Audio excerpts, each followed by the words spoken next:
Good morning, Sonny. How are you? I am well, and I hope you are too. I'm good by His grace. Well, and you know this area quite well. Paint us a picture.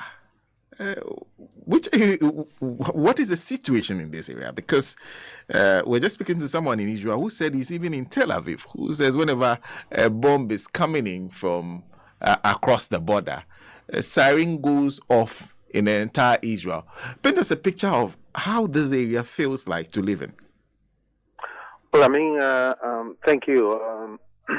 I did my project work in the Gaza Strip, and at the time I did, I think Israel had just ceded the Gaza Strip back to Palestine. I think 5 years. I think they ceded the Gaza Strip back to Palestine in 2005. So what happens? And just to explain, Israel is a very small country. So if you have a very powerful rocket, you can actually literally fire it from the Gaza Strip, and it will end up on the other side of Israel, or the other end of Israel. You can literally fire a missile across the country.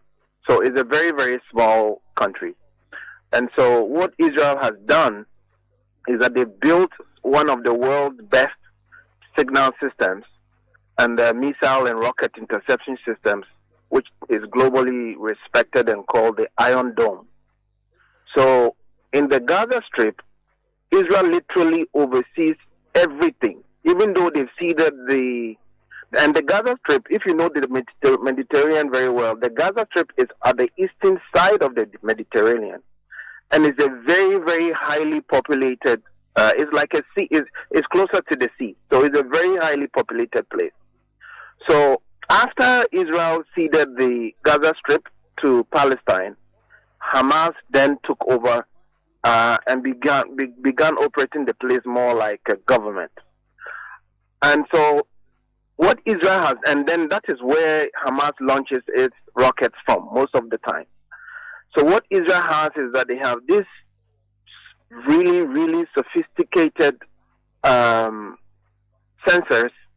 and cameras and other technologies that allows them to, on real time, notice that a rocket has been fired, and the Iron Dome then shoots an interceptor directly to intercept the rocket. So the carcass of the rocket might fall maybe within the Israeli territory or on the strip. The Gaza place is a strip.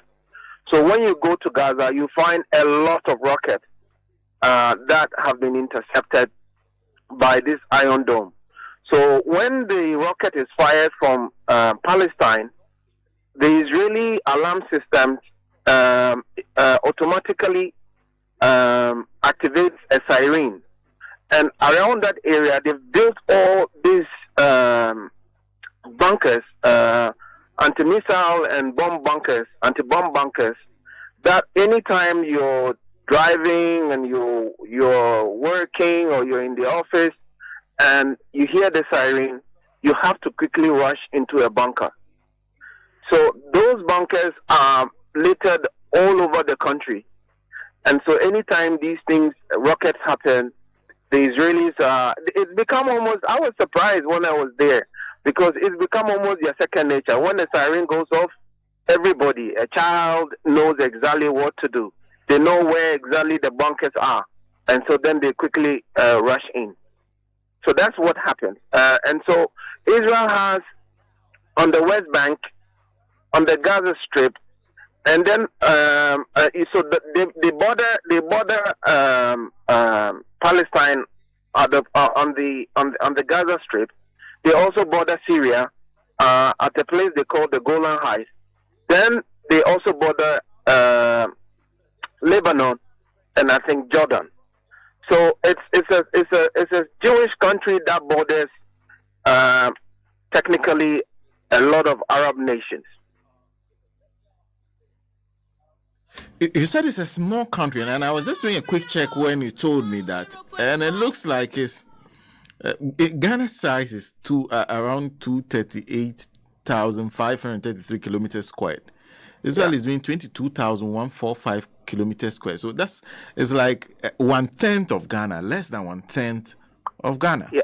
Yes, and the population at the time I was there was about 7 something million. Now I think Israel's population is about 9 million. But the creativity of that country is just what is shocking. Ghana's military strength is 15,000, right? Israel, with a population of 9 million, has millions of soldiers. Because what they do is that every citizen becomes a soldier first before anything else. So once you turn 17, you join the military. And then you enlist as a reserve. And then now you can go on to do whatever you want to do for the rest of your life. But when there's war, they will call the reservists, and they can call thousands in a day. That's how powerful the Israeli military is. So almost every citizen you see is a potential soldier. And so if you look at the modern war system, rockets and missiles now, you look at, let's say, a Storm Shadow. A Storm Shadow can be fired from Gaza, and end up from one side of Israel to the other. So that's how small the country is. And that's why they are so sophisticated with technology in defending themselves. Even with this, the detection system you talked about, you spoke of, the alarm system, and I'm assuming that then there will be serious intelligence in place beyond the kind of system that they've erected. When you heard that Hamas has essentially been able to penetrate through the border, were you surprised yourself? Absolutely. I wasn't surprised. I was shocked. Sana, because one, like I told you, I did my project work in Gaza, and I got the opportunity to go on internship at the facility that oversees the Strip, not just the Strip, also the Golan Heights and the Lebanese side of the border. If you drop a pin, literally, in the Gaza Strip, the Israelis will see. When you fire a rocket, usually a rocket will create some little bit of a smoke, right? When you fire a rocket, the little smoke that it will generate, the Israelis will see it and pinpoint it and immediately send an attack onto that building. And so, for Hamas to have, and then also not just that, the entire Gaza Strip is infiltrated by Israeli intelligence. So, not just physical intelligence, there's electronic, there's almost everything. So, to see that all these ammunitions, but what has been happening over the years, Sana, is that the Hamas group have been digging all these tunnels, okay, underground tunnels. And so I'm suspecting that a lot of these, and even that, Israelis have always known where the tunnels are, who are involved, who are the leadership of Hamas. So for this particular attack, it's a shocker. It's not just a shocker for Israel, because they have always been on top of it. But like I say, intelligence is, you can never say everything is 100%. This particular operation by Hamas, in my opinion, is a shocker to everyone. Not just about Israel, also about their allies. Okay, that none of their allies were able to pick this up until it occurred. These would have happened years ago. Training, practice, rehearsals, all of that happened without a hint to Israel and the Americans and the Western intelligence. That, in my opinion, is a masterstroke, and it leads to my thinking that perhaps the planning was not done in Palestine or in the Gaza area. The planning probably must have occurred among the countries that usually support Hamas. It's a little bit more sophisticated than what Hamas can do. That's what I suspect. Well, the response from Israel has cost more lives than it's cost for what the Hamas has done to Israel. Is it a bruising of their ego for Israel? Senator, I think we have to brace ourselves for a much larger conflict. Let me try and explain the conflict in the area for you to understand. So, Israel has a security doctrine that says that for them intelligence is everything, and they must always know their enemies ahead of time, and therefore they should never try to fight a war on their land. So all wars by their enemies will be fought on their land, and in order to do so, you must get the intelligence ahead of time and attack them first. You and I know that within the international community, the biggest enemy of Israel is Iran. Now, the Hamas is a very complicated organization. At one point, it's a militant group, right? They have two brigades, actually. They have two military brigades. At another point, they are a political party. At another point, they are an ethnic group. You know, they belong to the Sunnis. The Sunnis trace their ancestry from Iran. Okay, so most of them and the global knowledge is that Hamas gets a lot of support from Iran because they know that to fight Israel, you need to fight them on their border. The same group, the same Iran is accused of supporting Hezbollah on the other side, just after the Golan Heights, getting to the Syrian border. So Iran is accused of supporting and financing Hezbollah in Israel. As we speak, a lot of the support for Assad's regime in Syria, which is on the Golan Heights of Israel, is also coming from Iran. So you see that this is a it's almost like a proxy war. So my fear, Senna, are two things. One, I think eventually Hezbollah might join this conflict.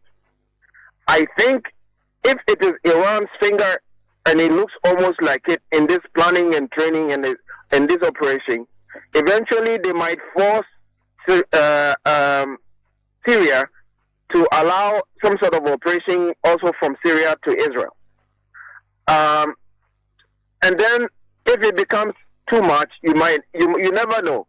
If Israel begins to find out that, okay, this operation was planned and orchestrated by Iran, they might actually attack Iran. And then the whole region is now engulfed in full-scale war again. You remember, this is not the first war. Egypt, Syria, and Jordan came together to attack Israel. That is how come the West Bank was captured from the Palestinians, and then was not just captured, was captured and occupied by the Israelis. And then the Gaza Strip was also, and the Golan Heights belonging to Syria was captured by the Israelis. And then the Gaza Strip was captured by the Israelis in a counteroffensive. So there's a history, and there's a history to that war. And that history was just about 50 years at one day, to the day that Hamas attacked Israel on last Saturday. So the history of war is there, and the history of war and conflict is there.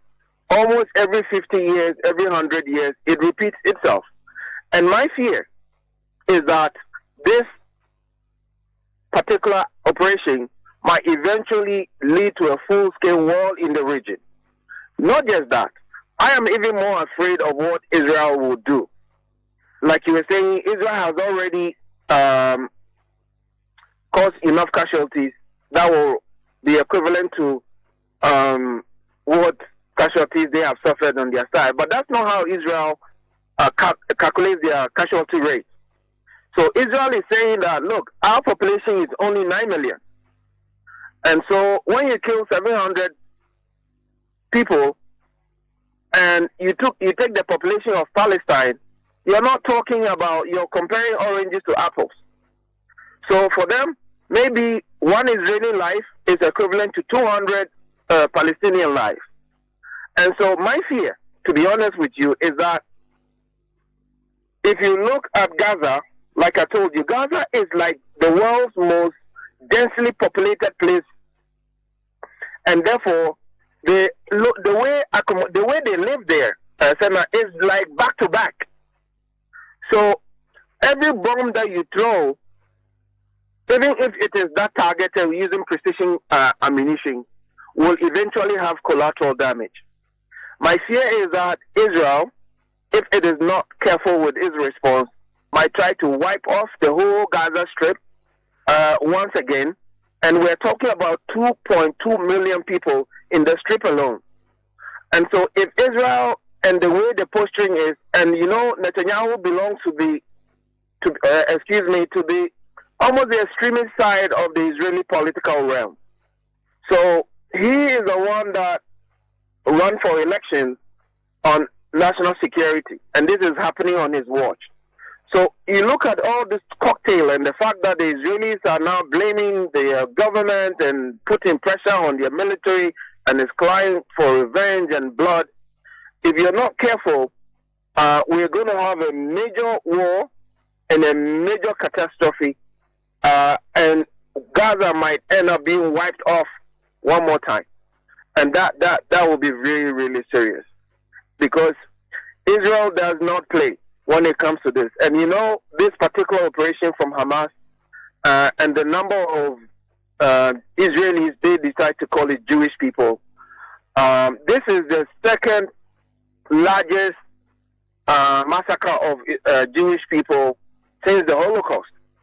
And so they are going to go all out. I think by now at the operational level, they're going to try and move a lot of their citizens closer to the Gaza Strip. They're going to move them whilst they give cover by bombing Gaza. But eventually there's going to be a ground war that will take over the Gaza Strip. That's what I am anticipating. And that will mean a lot of human casualties. What do you think is the best solution to this at this point? You know, Sada, when you see, the difficulty is the history. The history of this war is nothing different from the history of Africa. You know, the land that they are fighting over, the Palestinian and Israeli land, used to belong to the Ottoman Empire. You remember the Ottoman Empire? It was, I think, one of the biggest empires. Mr. Acha, please kindly hold on for me. Your senior, Mr. Pratt, has joined us on the line to contribute to this discussion. Please hold on. We'll come back to you shortly. Okay. Yeah. Let's speak to Mr. Kwesi Pratt Jr., who also wants to contribute to the discussion we are having. Thank you very much for your time, and good morning to you. Yeah, good morning, sir. I hope you're well. I'm very well. Very well. Well, thank God. First, let's take your response to what started on Saturday and what has happened subsequently. Well, I think it's absolutely nonsensical to begin any discussion of Palestine from what happened on Saturday. It has been happening for 75 years. For 75 years, the people of Palestine have been under colonial apartheid occupation. Indeed, what happened on Saturday has been predicted over many years. So the starting point of the discussion is not what happened on Saturday. The starting point of the discussion ought to be how to end the colonial apartheid occupation of Palestine. That is the issue.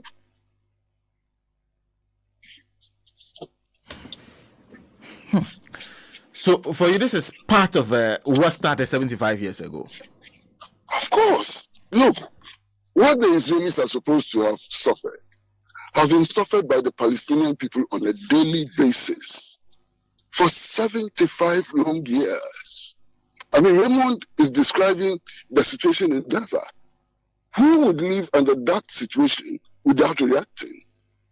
You have between 2 to 3 million people in an open prison, the world's largest open prison, who are subjected to all kinds of abuses on a daily basis, who are murdered on a daily basis, who have no rights at all. You understand? Everybody predicted that one day the Palestinian resistance will wake up and it will fight for its rights using all the means available to it. What has happened in Palestine is not surprising at all. In any case, those who are trying to equate things and so on, even under international law, the rights of the occupier are different from the rights. In fact, the occupier has no rights at all. The rights of the occupied include the right to resist using any means possible. And I think that, look, we should get real and stop this fascination with Israeli technology and so on. That is not the issue. The only solution to the problem in Palestine is the application of international law on an equal basis. Respect for international law, the application of international law, whether it is Israel or it is Palestine. Look, the Palestinians went to the they signed the Oslo Accord. They have respected every provision of the Oslo Accord. Who hasn't respected the provisions of the Oslo Accord? It is Israel. The Palestinian state recognizes the state of Israel.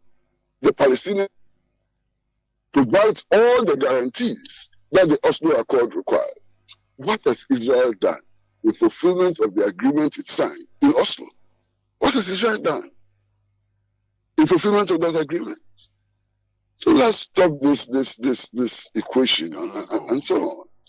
Listen, people are dying. Body is dying.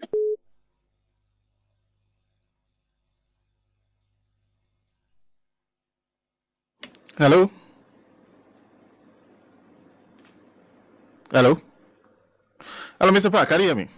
I think we've lost him. We'll try and get him back on the line to continue the conversation with him to conclude. Ray? Yeah. And I guess you listened to your senior, but you were talking about what the solution is, because he's also talking about the same thing, that what you need to do is an application of international law. You are going into the history of where it all started. Yes.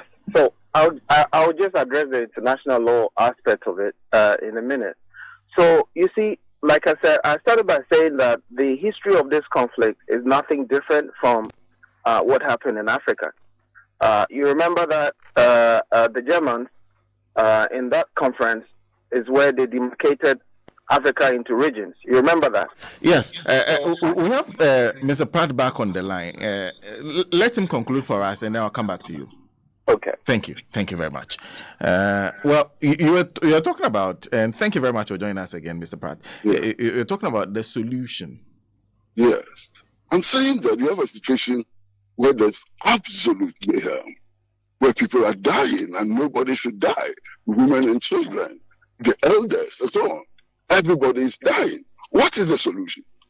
The solution is not to impose a siege on Gaza.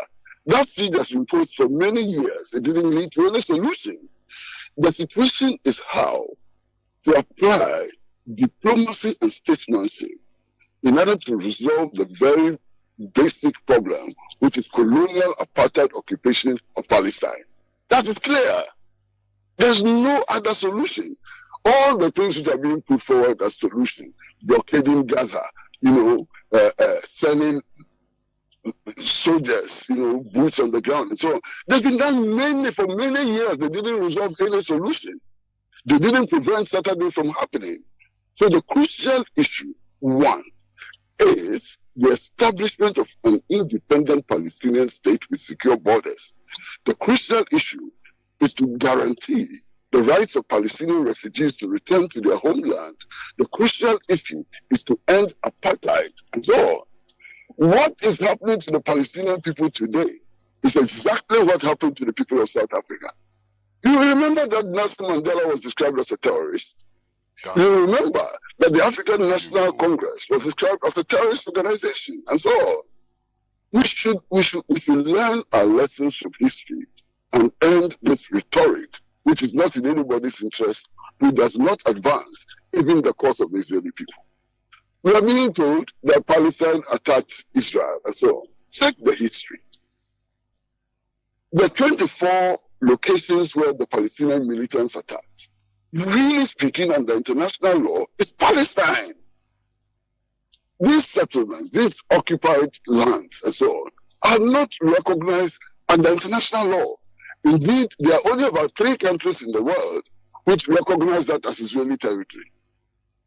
So we should understand all of these things. And you see, in discussing the conflict in Palestine, as Africans, we have to go back to the history. The first land that the British wanted to offer for the establishment of the State of Israel was Uganda. Check your history.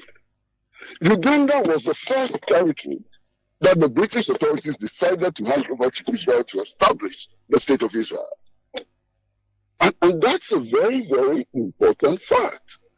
The other fact that we have to look at is the so-called religious dimension of the conflict. It is bunkum, absolutely bunkum.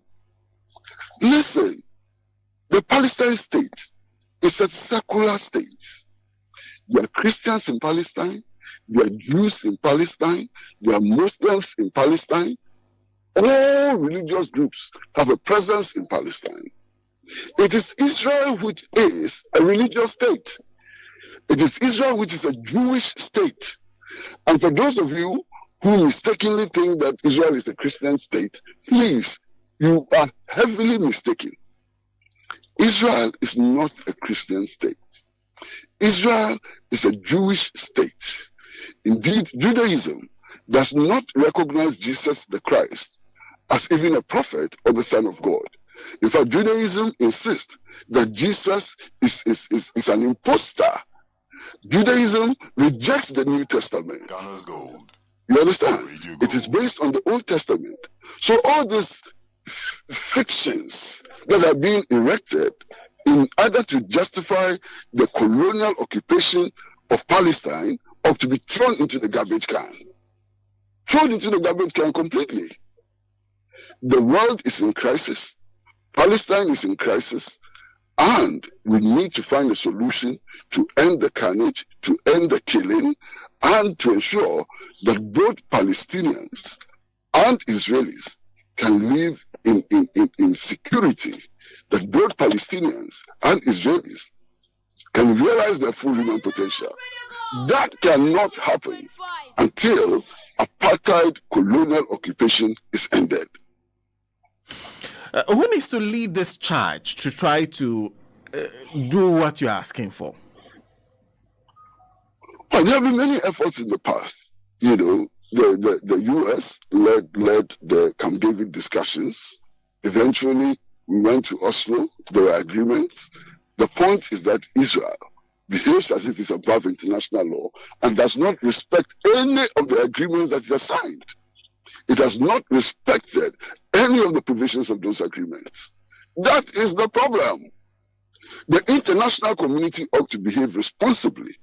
The international community ought to ensure that all peoples, all countries are treated under international law equally. All of us, the international community. And you see, my brother Raymond said something which is horrifying, if it is true. You remember Raymond saying that as far as Israel is concerned, one Israeli life is worth 200 Palestinian lives. Is that the case? Is that not racism? Extreme racism? How can one life be worth 200 other lives? Is that the value they place on Palestinian lives? I am horrified, completely horrified. Sana, is that a philosophy that the world should uphold? That one citizen of one country is worth 200 citizens of another country. What a horrible thing. Sana, what a horrible thing. I am so very disgusted. So Palestinian life is inferior to the life of an Israeli? What is that? And I know you have to move into another engagement, but let me conclude with you by reading to you what the government of Ghana has issued. This a story by Graphic Online. The government of Ghana has strongly condemned the ongoing Hamas attacks on Israel, calling on Hamas to immediately cease the attacks and withdraw its militants from Saudi and Israel. The story continues in a press release issued on October 8, 2023. The Ministry of Foreign Affairs and Regional Integration also called on the Israeli government to exercise restraint in its response to the attack. The ministry said that Ghana unequivocally condemns the attacks and affirms its support for Israel's right to exist and defend itself. However, they also called on the two sides to the Israel-Palestine conflict to return to the negotiation table. What do you think? It's a horrible statement. It's a statement which does not take into account the provisions of international law. It's a statement which equates the colonial occupier to the occupied. It's a statement which is blatantly tilted in favor of the occupation forces. It's a most unfortunate statement coming from the government of Ghana. Most unfortunate statement. And it demonstrates that our Ministry of Foreign Affairs and government do not understand the situation in Palestine. First of all, this claim that Hamas and others invaded Israel and so on, does that imply that the government of Ghana recognizes Israel's rights over the occupied lands? Does that imply that the government of Ghana accepts Israeli settlements? Does that imply that Ghana has no problems at all with the international demand? And the international demand is an international demand for the withdrawal of Israel from occupied settlements and the international pressure on Israel to cease immediately the creation of new settlements. What? The government of Ghana clearly in this matter does not speak in my name. Our government is not speaking in my name. Mr. Pratt, thank you very much. Thank you, sir. Thank you, sir. Mr. Kwesi Pratt Jr. is a veteran journalist, General Secretary of the Socialist Movement of Ghana. Raymond is still on the line with me. Raymond? Hello. Yes. Okay. And thank you very much for holding the line for us. That's fine. Yes. So, Sana, you see, like I was trying to say, you talked about the resolution, and I wanted to quickly take you through part of the history of this conflict. Yes. And I also think that the resolution to this conflict must be a lot more dispassionate, so that we all don't end up supporting one side, but look at the issues dispassionately. Now, like I was trying to say, that particular space was part of the Ottoman Empire, which ran from that Arab area through Europe to Africa. Now, after during the First World War, the Ottoman Empire joined, I think, the Germans, and they were defeated. So then they ceded that area, and then the League of Nations, I think now they're the United Nations, then asked Britain and gave Britain the mandate to administer those lands that had been ceded by the Ottoman Empire. Now, what then happened was that the British mandate in administering that place eventually ended somewhere around 1948. By the time the mandate ended, there was the Zionists who believed that they needed to form a full-fledged Jewish state. And then the Arab nationalist movement that believed that, this colonialism of being administered by Britain and all of that was unacceptable. And so there was all these nationalist movements. That is what started the conflict. Now, the difficulty that a lot of people have is the fact that when the mandate ended, Britain was, and then the Holocaust, the timing and the context of the Holocaust in Germany and the persecution around of the Jews coincided with the Zionist movement for a fully fledged Jewish state. And then the Jewish people and the Zionist movement began to get sympathy from the world because of the Holocaust. And then the fact that the Jewish people, and a lot of the world now began to think that indeed the Jewish people deserve their own state. So what then happened was that Israel, what is known as current Israel, was carved out of that land that was ceded by the Ottoman Empire. But the original people at that side of that, at the side, the Gaza Strip and the West Bank area, were the Palestinians. Now, for the first time now, there is a new Jewish state among Arab states. If you look at that area, Iran, Egypt, Palestine, Syria, Lebanon, Jordan. So the Arab countries thought it was unacceptable. This is around the 1948. So they decided that they were opposed, especially the nationalist movement, were opposed to the establishment of a Jewish state in that area. That is the history of the conflict. Now, Sana, I also agree that if you live in Palestine, the tendency is to see Israeli people as evil. When you live in Israel, the same feeling of Palestinians as evil is the same feeling you get. The difficulty about the war that ended up with Israel seizing over 21 kilometers of land, especially in the West Bank. And you know, in every country there are extremists. You understand what I'm saying? When the war ended, the war between Jordan, Syria, Egypt against Israel ended, with Israel now capturing the West Bank, they decided to now occupy the West Bank. Okay? And there are a lot of extremist Israelis who like to deliberately go and build their houses there at the occupied space against United Nations rule that place is demarcated for Palestine, and therefore, even though because of the war, Israel captured that land, it should still be, the demarcation must hold. But Israel has consistently occupied that West Bank, and then they ceded the Gaza Strip. So at one point, you can say that the occupation of the West Bank is illegal, okay, because the UN itself is against that occupation. Then you come to the international law. But that's the difficulty I have with the Gaza Strip. Because the war that is going on between Israel and Hamas, let's be straight about it, is not a war between Israel and Palestine.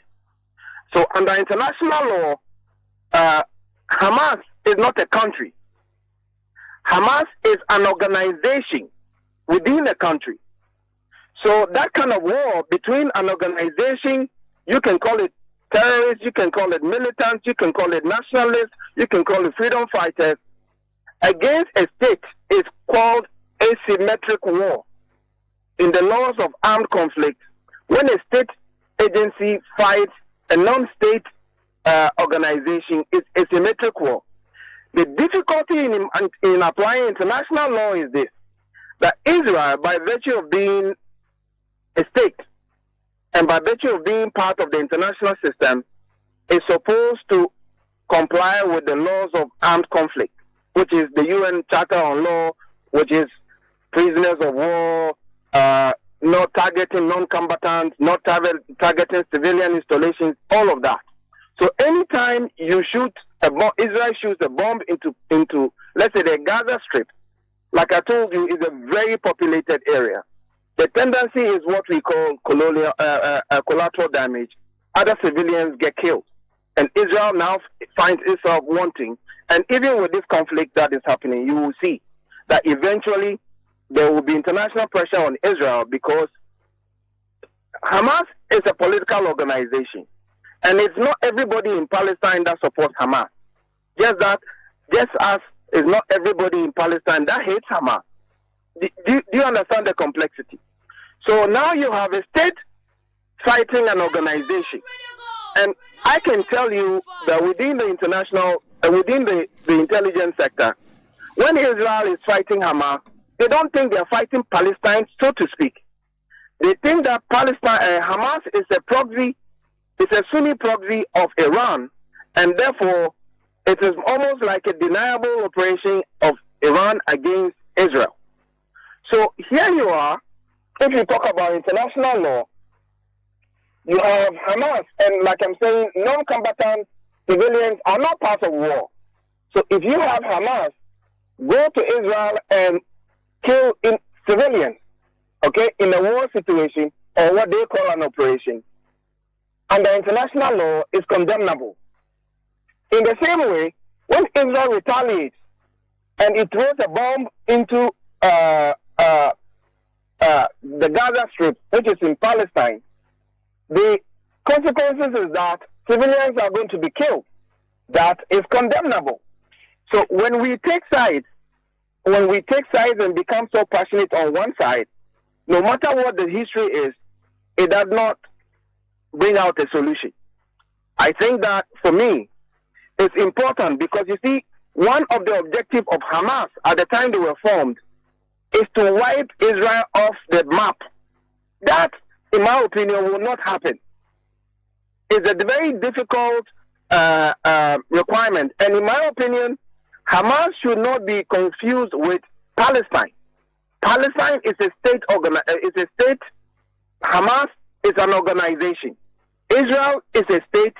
So the PLO, the Palestinian government, can negotiate with Israel, but Hamas cannot negotiate with Israel because they are not the state of Palestine. They are an organization within the state of Palestine. So under international law, Hamas has no status. They have no locus. And therefore, it is difficult for anybody to talk about international law and international resolution with Hamas in the forefront. That is why I'm telling you that so long as you have an asymmetric war, is a very different ballgame altogether.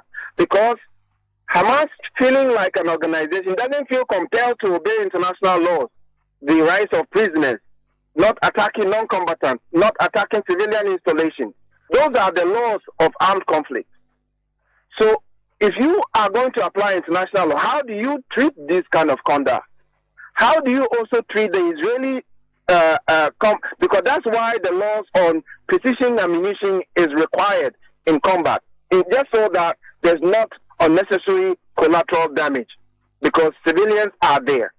The Israelis will also justify that and say, well, if you go and build a mosque, and then you where good Muslims come to pray, and when they are not there, somebody enters the mosque and throw a rocket towards Israel, the response will be from where the rocket was thrown from.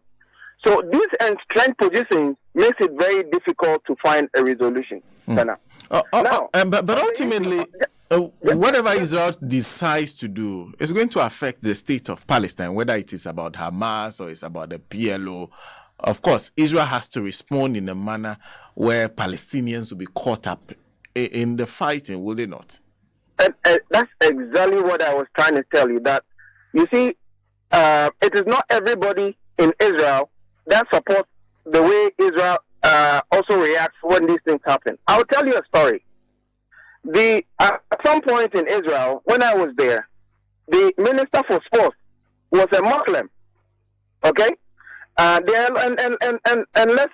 me make this point. There are a lot of Muslims living in Israel. Okay? There are a lot of Muslims who are Muslims who go to the mosque every day to pray. Now, the Minister for Sports for Israel was a Muslim, was an Arab Muslim. And one day somebody asked him, in a game between Palestine and Israel, who will he support? He said Palestine. Because for him, he traces his roots to Palestine. So now, there are people who are married. The husband lives across the border in the West Bank, and the wife lives in Palestine. I have a friend who was a mayor in the West Bank area. His wife was living in Palestine, and he was living in Israel. So it's a very, very complicated conflict. There's politics, there's ethnicity, there's religion, there's geopolitics, all of that mixed in the cocktail. I don't think that the solution to the Israeli-Palestinian conflict lies in Israel and Palestine alone. I can tell you, Egypt is at the corner. Syria is on the left. Lebanon is on the far left. Jordan is also on the also there. Iran, one of the major protagonists in all of this conflict, is also sitting there. So let us not make this conflict as if it is only the occupation of Palestinian land alone. There is a lot of strategic geopolitics involved in this conflict. You have the West backing Israel. You have Iran backing Palestine, backing Syria, backing Hezbollah, backing Hamas. Okay, that's geopolitics. The conflict that ended up in the Yom Kippur War 50 years ago was organized by Egypt, was supported by Russia. So there's a lot of geopolitics, and because the conflict has been there for so long, people now have hijacked it again to use it for their own interest. Okay. So first we have to isolate geopolitics. We have to also look at the issue of occupation, and for me, especially the West Bank area. Even though it was captured during a war, I think once the UN boundary was established around the 48, I think the old 48 boundary should be respected. Okay. So at the same time, you also want to now look at the fact that if Palestine will allow Iran to have Hamas in Gaza, always throwing rockets, Senator, if you live in Israel, okay, you know the politicians can talk all they want, but if you live in Israel, if you live close to the Gaza Strip, and you're an Israeli, nobody will convince you that there is justification for Hamas throwing those rockets there. Because when those rockets land, it also kills innocent Israelis. The example I was giving about the lives of Israelis and that of Palestinians is that, like I told you, within the Israeli thinking, they say we are only 9 million. Okay? So 1% of 9 million is not the same as 1% of 20 million. So when people say that, oh, you throw a rocket and it killed 20 people, they do not understand that if there were a war to wipe out and we are counting the numbers 1111, Israel will be obliterated way before half of the population of Palestine will be obliterated. So that's what I was trying to explain by the ratio. Okay. Wait, thank you very much for speaking to us. Thank you. Mr. Raymond Acha is a journalist himself, but we are joined on the line once again by Mr. Pratt, who is also a veteran journalist. Thank you very much for your time. Once again. Yeah. Look, I think we have to get our facts right. Iran is not a Sunni state.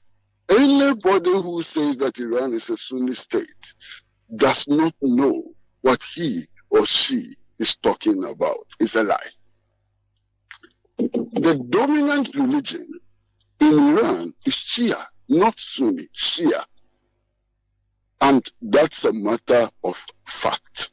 You understand?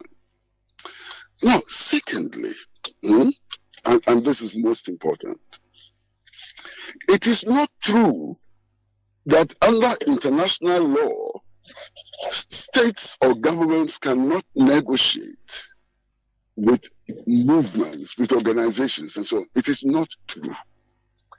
First and foremost, Hamas and Israel have entered into many negotiations and have reached many agreements. All the ceasefires brokered with Egypt as the interlocutory Wasn't Hamas a party to the agreement? So how can anybody say that Hamas and the international law cannot negotiate with Israel? That is false. Again, if you go into history, the African National Congress, which led the fight against apartheid in South Africa, was not in government. It was a movement like Hamas. And yet, it negotiated the end of apartheid. International law applies to state actors and not state actors. Asymmetric wars are not wars that are fought between states and organizations. It is not true. Asymmetric wars are unconventional wars. In fact, states themselves use asymmetric tactics in wars. So that is also not true. In any case, my brother, Senna, don't you feel sad that anybody would say that one life is the equivalent of 200 lives? Don't you feel sick? I feel sick. This is a colonial mentality. This is a racist mentality. Life is not about percentages. Life is not a mathematical equation. Every life counts, and no life is superior to another. To reduce life to mathematical equations and so on, it's absolutely absurd. Life is not about percentages. I am horrified, really horrified. You understand? I don't know if you have read the statement which was issued by the African Union. The African Union has issued one of the most mature statements on the ongoing conflict. And I think that Africans should read the position of the African Union. This is one of the very few times in history that I agree with the African Union. What is happening is unacceptable. Israelis should not die. Palestinians should not die. Nobody should die. And the way out of this conflict, of this mayhem, is diplomacy, statesmanship, and the application of international law equally. That's the only way out. To glorify Israel because it is innovative, it has the best intelligence and so on, is really to miss the issue, to totally misunderstand the issue in the Persian Gulf, to totally misunderstand the issue in Palestine. So what? Israel has developed advanced technology, so what? So we can use it to kill anybody. Is that the argument? Israel has a sophisticated military, so what? Please, let's be real. People are dying. People are dying on the ground. Today, this conflict, as Raymond himself said, can escalate into something with global proportions. And sensible people who value human life, people who want to contribute to building a peaceful world, have a responsibility to end this war. And the center of this war is colonial occupation. If you eliminate apartheid colonial occupation, the war will be over. That is our charge. Thank you. Thank you. Yes, sir. Yeah. Thank you. That is Mr. Pratt. So, position on this matter. He just joined to speak to a few things that were said by his colleague, Mr. Raymond.